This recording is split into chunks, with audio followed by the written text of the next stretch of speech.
Olá amigos do canal Medo Noturno. Boa noite e sejam bem-vindos a mais um vídeo. Quem fala com vocês é o Dante, seu parceiro para a Hora dos Sustos. Irei acompanhar vocês daqui pra frente contando os relatos mais bizarros e sombrios que puder. Então vai lá e pega uma xícara de café e vem ouvir o relato de hoje. Para ter uma experiência mais imersiva e envolvente, utilize fones de ouvido. Prontos? Vamos começar. Chovia há horas. A estrada de terra que levava à pequena cidade de Ribeira das Lendas já estava quase intransitável quando o carro alugado finalmente estacionou diante da construção que mais parecia ter sido arrancada de um outro século, a Biblioteca Municipal Arlindo Castro. Lucas estava exausto. Era seu primeiro dia como bibliotecário-chefe depois de ter vencido um concurso público. Recém-formado e com dívidas até o pescoço, não teve outra opção senão aceitar o cargo naquela cidade que mal constava no mapa. Mas havia algo na estrutura da biblioteca que mexia com ele.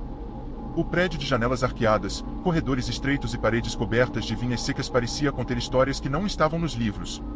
E, de fato, não estavam. Na primeira semana, tudo transcorreu normalmente, exceto por um detalhe que começou a incomodar Lucas, um corredor que não constava na planta original do prédio.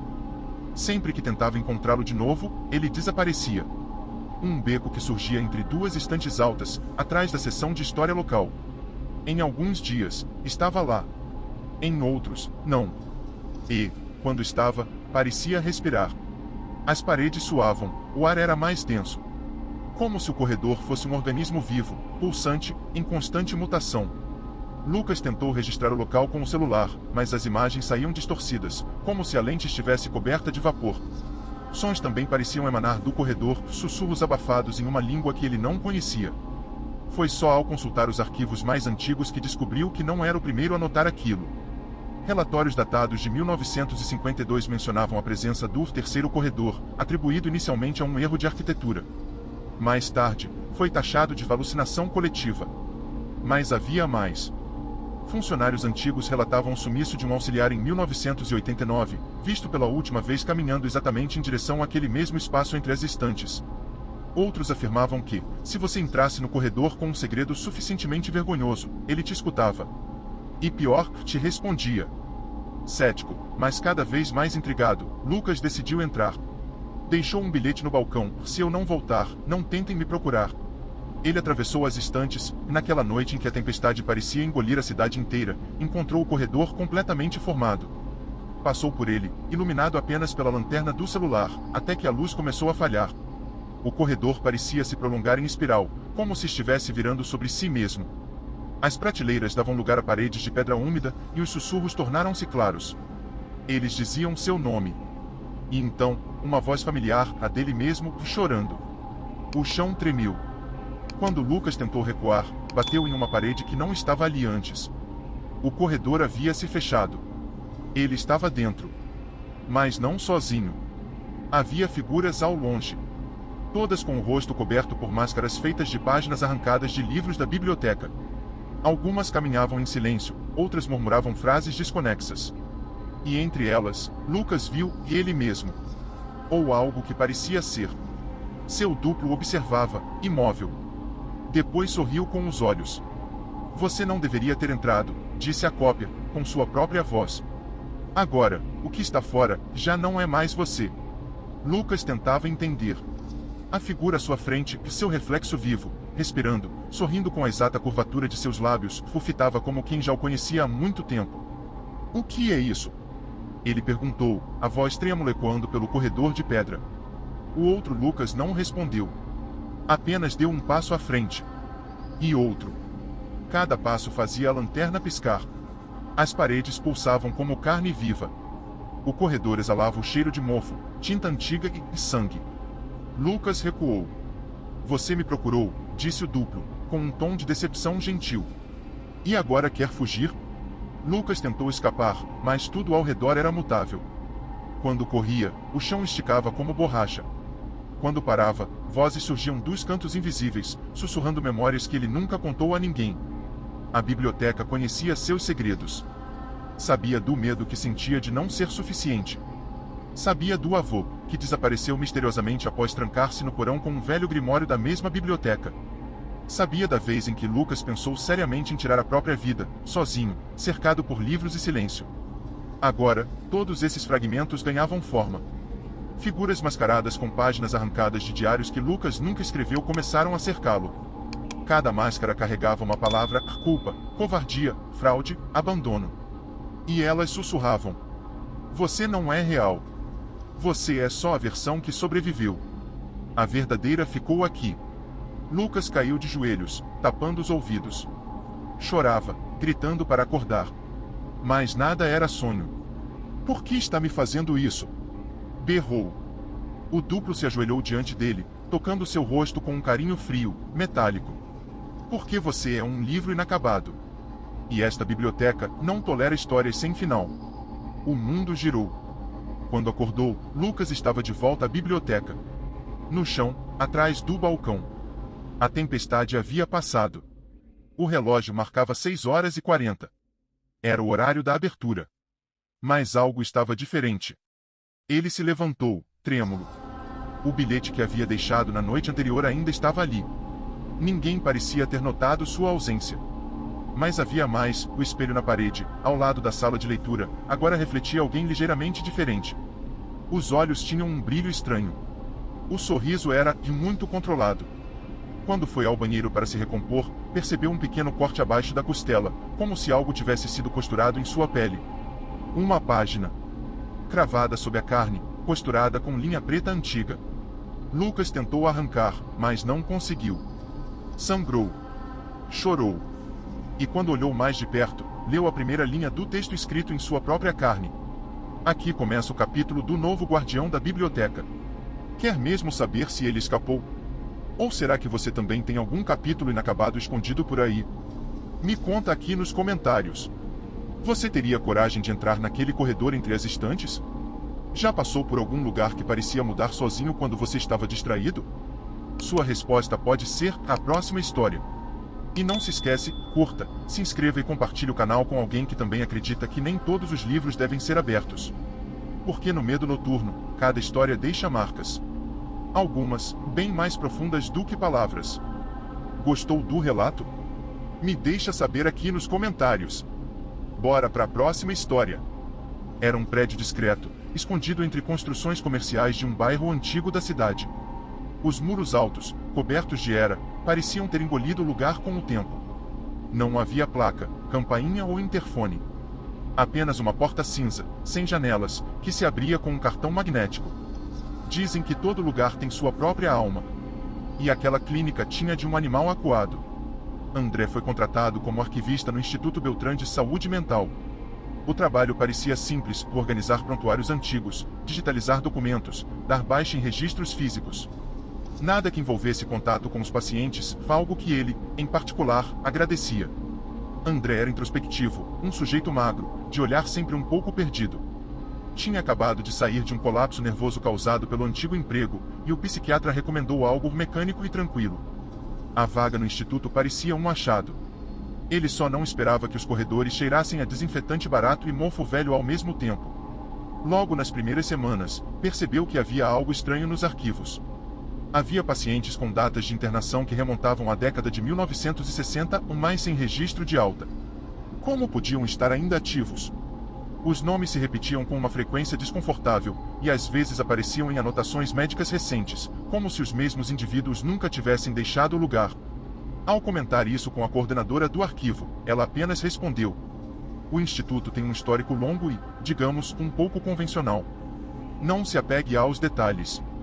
Só arquive. Mas André começou a se apegar. Demais. Os prontuários mais antigos eram digitados à máquina, mas em alguns havia anotações à mão, num tipo de escrita apressada, quase legível, como se feitas por alguém tomado por urgência ou medo. Em um deles, de um tal paciente 106B, lia-se: hoje ele me olhou de novo. Mas não eram olhos. Era um reflexo. Como se eu estivesse olhando para mim mesmo, mas diferente. Contorcido. O espelho riu. Outro registro dizia: a sala 3B deve permanecer trancada. Nunca abram à noite. Se o fizerem, cubram os espelhos e parem de falar em voz alta. André achava que aquilo era só parte da loucura dos pacientes. Até que um dia ficou até mais tarde, sozinho no andar dos arquivos. O sistema travou. Precisou reiniciar tudo. Quando terminou, já passava das 22 horas. Ao sair da sala, notou a luz acesa na 3B. Ele não lembrava de nenhuma atividade naquela sala há meses. Por curiosidade, ou burrice, como diria depois, foi até lá. A porta estava apenas encostada. Lá dentro, uma poltrona virada para a parede. Uma pia. E um espelho. Mas era diferente. O vidro parecia pulsar, como se respirasse. André se aproximou lentamente. O reflexo mostrou a sala, mas sem ele. E, por uma fração de segundo, alguém passou correndo atrás dele, no espelho. Quando ele se virou, não havia ninguém. Voltou correndo para sua sala. Passou a noite inteira lá, até o amanhecer. No dia seguinte, tentou avisar a coordenadora, que simplesmente respondeu: "Você abriu, não foi?" O tom de voz era mais de decepção do que de susto. Eu, só olhei. Não entrei. Ela soltou um suspiro longo, puxou uma ficha da gaveta e colocou sobre a mesa. Seu nome estava nela. Data de admissão, naquele mesmo dia. André recuou. Isso só pode ser brincadeira. André, escute com atenção. Você acha que foi contratado. Mas você foi transferido. Seu antigo psiquiatra é um de nossos colaboradores externos. E a decisão foi unânime, você não estava apto a viver fora. Mas ainda não sabíamos se você era um dos que vê ou um dos que apenas sonha. Ver o quê? Aquilo que mora entre os reflexos. Aquilo que não pertence nem a este mundo, nem ao outro. Muitos aqui veem. André quis sair correndo. Mas a porta do arquivo não se abria mais. O cartão magnético queimado. A janela lacrada. O telefone só dava sinal interno. E, no espelho da sala 3B, agora havia dois Andrés. Um dentro, outro fora. Só um parecia respirar. Nos dias que se seguiram, ou seriam horas, André perdeu a noção de tempo. O sistema interno do instituto não permitia contato com o mundo exterior. Sem janelas, sem relógios, sem internet. Tudo ali parecia existir num fuso horário próprio, onde as horas se dissolviam umas nas outras como cera quente. A coordenadora do arquivo, Silvia, o tratava como se ele estivesse sempre ali. Já não o chamava mais de André, apenas de 106B. Precisa entender, disse ela, uma tarde, com a mesma calma de sempre, alguns pacientes manifestam a percepção logo após a transferência. É uma espécie de ajuste de frequência. Você não está enlouquecendo. Está enxergando. Enxergando o quê? Aquilo que se esconde onde não deveria haver nada. Entre o seu reflexo e você. Já reparou? André passou a evitar espelhos. No banheiro, lavava o rosto sem olhar para cima. Mas de vez em quando, sem querer, pegava sua imagem de relance. E sempre notava algo errado. Um pequeno atraso no movimento. Um sorriso que não havia feito. Um piscar de olhos que não partirá dele. Começou a manter os espelhos cobertos. O da sala, o do banheiro, até os reflexos em telas escuras. Mas foi ficando difícil distinguir o que era real. Um dia, enquanto arquivava fichas na sala 3C, ouviu uma voz familiar vindo do corredor. André, você está aí? Era ele. A voz era exatamente a dele. Mesma entonação, mesma dúvida contida. André congelou. Eu só quero conversar. Não precisa fugir de mim. Ele não respondeu. Não podia. Sabia, instintivamente, que qualquer interação com aquilo podia torná-lo insubstituível. Do lado de fora, passos leves. Calmamente, o outro Felipe começou a cantarolar uma melodia que André conhecia muito bem. Era a canção de ninar que a mãe dele costumava cantar. A que ele não ouvia desde os 7 anos de idade. Ele tampou os ouvidos. Fechou os olhos. Mas a voz continuava. Dentro da cabeça agora. Por que você tem tanto medo de mim? Eu sou você. Mais inteiro. Na semana seguinte, os prontuários começaram a mudar. André percebeu que as fichas que organizava estavam sendo reescritas. Pacientes desapareciam. Seus nomes eram riscados, substituídos por códigos. E novos nomes surgiam, nomes de pessoas que ele conhecia. Seu antigo psiquiatra. Sua ex-namorada. O zelador do prédio onde morava. Como podiam estar todos ali? Na última gaveta, encontrou algo pior. Sua ficha, agora mais grossa. Com relatórios recentes. Paciente continua a resistir à aceitação plena. Reflexos estão tentando assumir, mas ele ainda luta. O processo será concluído quando ele olhar diretamente por mais de 3 minutos. Recomendação: reexposição à sala 3B sob vigilância. Se o reflexo assumir, manter em observação. Caso contrário, arquivar. Ele sentiu as pernas falharem. Na manhã seguinte, foi acordado por Silvia. Hora do exame, 106D. Hoje é o dia. Exame? Vai encarar seu reflexo. 3 minutos. Só isso. Ele tentou resistir, mas foi levado à força por 2 seguranças. A sala 3B estava mais fria do que nunca. O espelho parecia estar coberto por uma névoa interna. 3 minutos, repetiu Silvia, e trancou a porta por fora. André olhou para baixo. Se ficasse os 3 minutos sem olhar para o espelho, poderia talvez ser deixado em paz. Mas sentia algo o puxando. Uma dor de cabeça crescente. Zumbido. Náusea. Como se a sala o forçasse a olhar. Então, finalmente, ergueu o rosto. O reflexo sorriu. E começou a mover os lábios.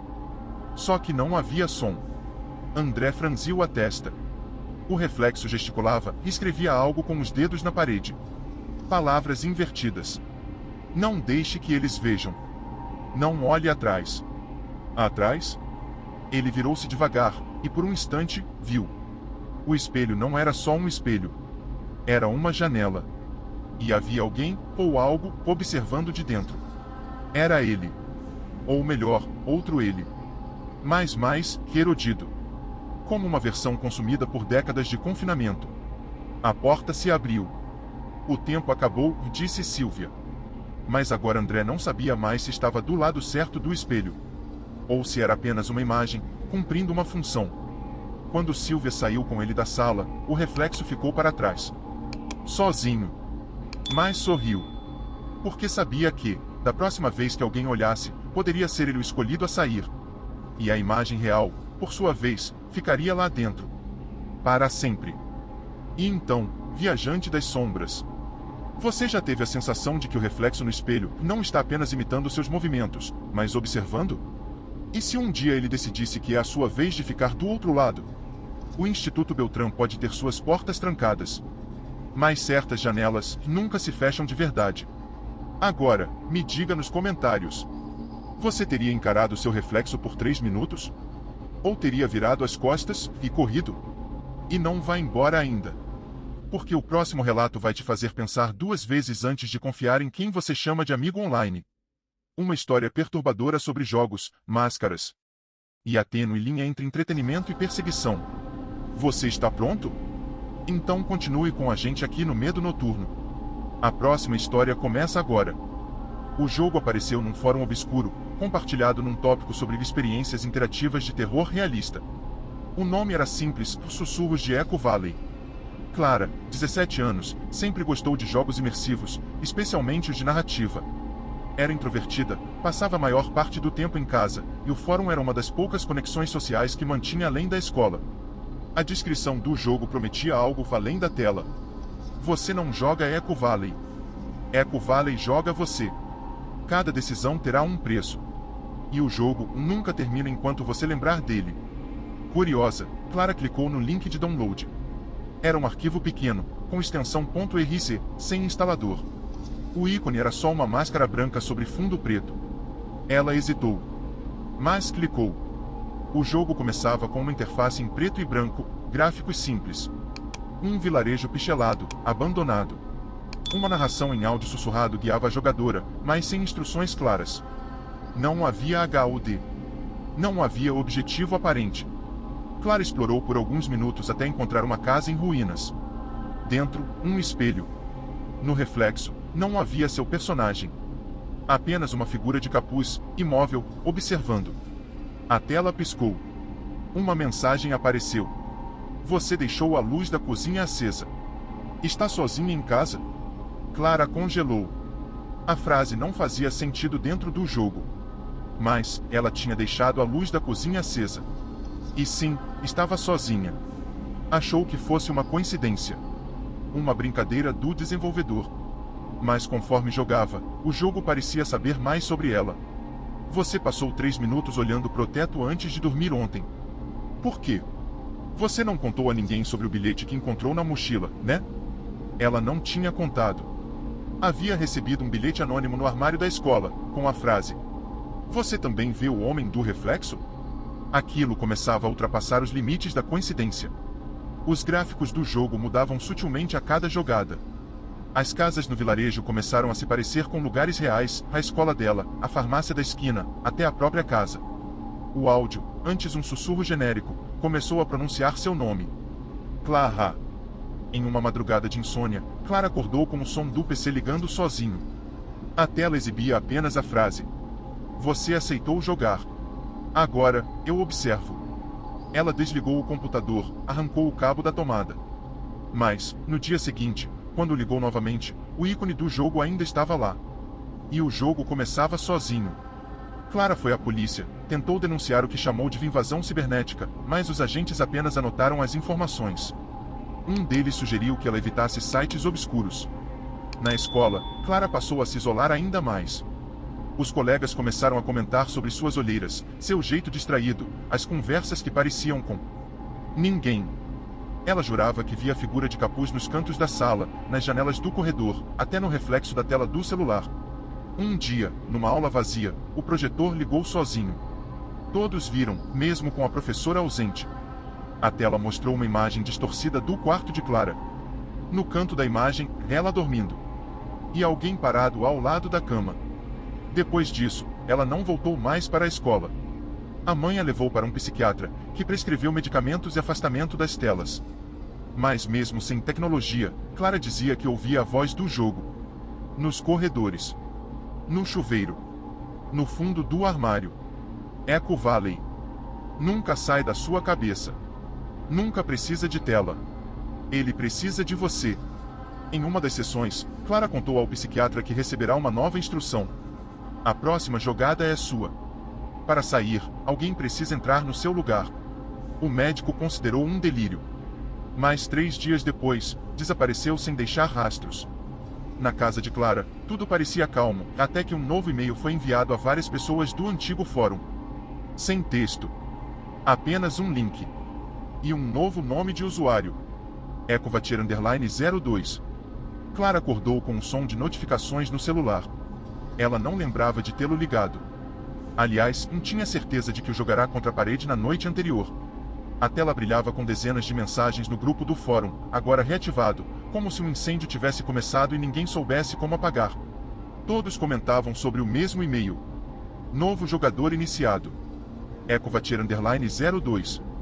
Alguns riam, achando ser marketing viral. Outros falavam de Clara.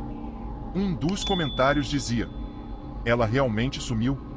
Ou entrou no modo espelho?" A expressão modo espelho não fazia sentido, até ela se lembrar da última fase que viu no jogo. Um cenário onde o jogador não controla mais seu avatar. Só observa. E vê a si mesmo, em todos os ambientes. Preso. Ela começou a ter lapsos de memória. Objetos mudavam de lugar. O espelho do quarto estava coberto com uma lona que ela não lembrava de ter colocado. A porta do sótão, que sempre estivera trancada com cadeado, agora rangia aberta pela manhã. No quarto, a luz piscava em um padrão específico, quase como código Morse. Ela passou a filmar os próprios olhos nos reflexos, e às vezes, nos vídeos, eles piscavam em descompasso com os dela. Clara tentou se afastar da casa.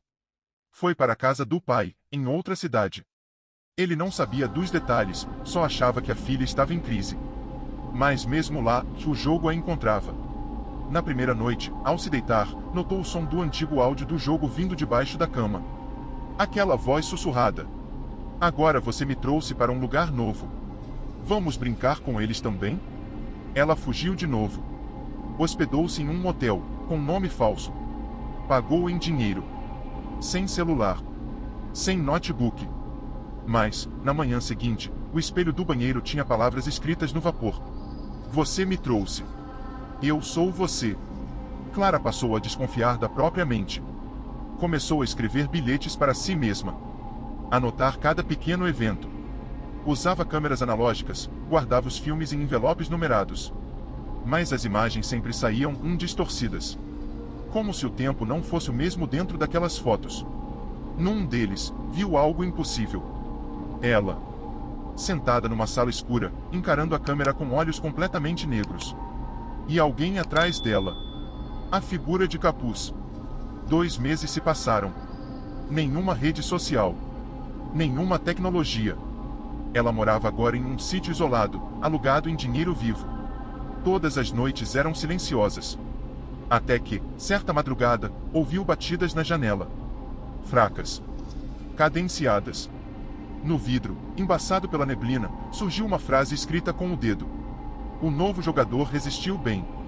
Mas é hora de passar o espelho. Horas depois, uma criança desapareceu na cidade vizinha. No fórum, um novo usuário postou: download seguro. Echo Valley reaberto. A conta se chamava Clara.reflect.03. 2 dias depois do desaparecimento da criança, uma matéria começou a circular em fóruns underground. O título: Sussurros de Echo Valley não é um jogo. É um ritual digital. O autor era anônimo, mas a escrita parecia perturbadoramente familiar. Clara, se é que ainda era ela, lia e relia aquele texto como se tentasse se reconhecer entre as linhas. Ele nasceu como argentina. Mas em algum ponto, algo cruzou do outro lado. Algo antigo. Algo que precisava de uma porta. E agora ela está aberta. A cada novo jogador iniciado, algo é deixado para trás. Uma lasca. Um reflexo torto. E o espelho precisa de carne. As palavras pulsavam como se tivessem vida. Clara sentia o corpo estranho, como se estivesse sempre atrasada em relação a si mesma. Os pensamentos vinham em ecos, ela pensava em algo e, segundos depois, ouvia esse mesmo pensamento, sussurrado por outra voz. Ela tentou se filmar novamente.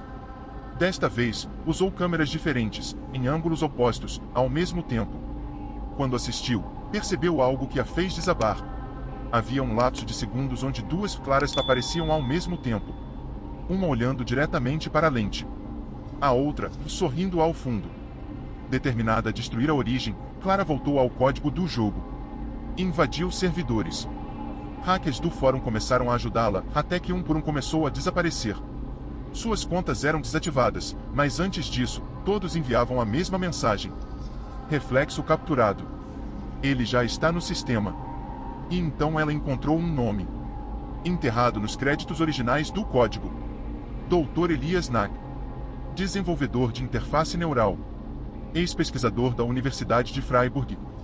Expulso após um experimento chamado Projeto Speculum, que buscava mapear emoções humanas por meio de inteligência artificial simbólica, utilizando estruturas de jogos para provocar estados psíquicos extremos. O projeto foi encerrado após 2 mortes não explicadas e um desaparecimento. Clara conseguiu encontrar um endereço em uma vila remota na Alemanha. Ela partiu, determinada a encerrar tudo. Ao chegar lá, encontrou uma cabana antiga, repleta de telas quebradas, rádios analógicos e papéis rabiscados com símbolos geométricos e palavras em latim. Na parede, um quadro com centenas de fotos de jogadores desaparecidos. Embaixo de cada foto, datas. E em todas, uma anotação à caneta. Receptáculo falhou. Espelho distorcido demais. Na última linha, uma foto recente. Dela. Clara. Data, aquele mesmo dia. A anotação? Reflexo ideal. Aceitação completa. Espelho limpo. A porta rangeu atrás dela. Elias Nack estava ali. Envelhecido, a pele marcada por anos de reclusão e loucura. Eu só queria criar uma ponte. Um canal para curar traumas. Mas, o outro lado falou primeiro. Clara tentou falar, mas sua boca não se moveu. Não como esperava. Nack chorava, ajoelhado. Você não é mais só Clara. Você é o espelho. A primeira a aceitar sem resistir. O portal está completo. E então, Clara viu seu próprio reflexo no vidro rachado de uma das telas. Ela estava sorrindo. Mas seus lábios não se mexiam. A voz veio de dentro da cabeça. Não lute. A próxima fase começa agora. Na manhã seguinte, o caseiro encontrou a cabana vazia. Só uma cadeira girando devagar. E uma câmera filmando. No fundo do vídeo, uma tela com um novo logotipo do jogo. Echo Valley 2.0, download beta disponível. Uma nova geração estava prestes a jogar. Mas ninguém mais se lembrava de Clara. Só um nome aparecia nos fóruns agora. EcoClara.rc. E então, viajante das sombras, o que achou dos relatos de hoje? Te deixou com aquela sensação estranha, como se algo ainda estivesse observando? Me conta aqui nos comentários. Quero saber como você se sentiu e o que teria feito diferente. Se gostou da história, já deixa o like, se inscreve no canal e ativa o sininho para continuar recebendo relatos tão perturbadores quanto esse. Aqui no Medo Noturno, toda noite traz uma nova história. Mais sombria, mais intensa e mais próxima da realidade do que você imagina. E para você que ainda não está pronto para sair desse clima, estou deixando aqui na tela 2 outros vídeos do canal que vão te manter nesse estado de tensão. Aproveita, assiste, e depois me diz o que achou. Seu feedback é o que mantém esse canal vivo. Nos vemos no próximo relato. Ou, quem sabe, em algum lugar no escuro.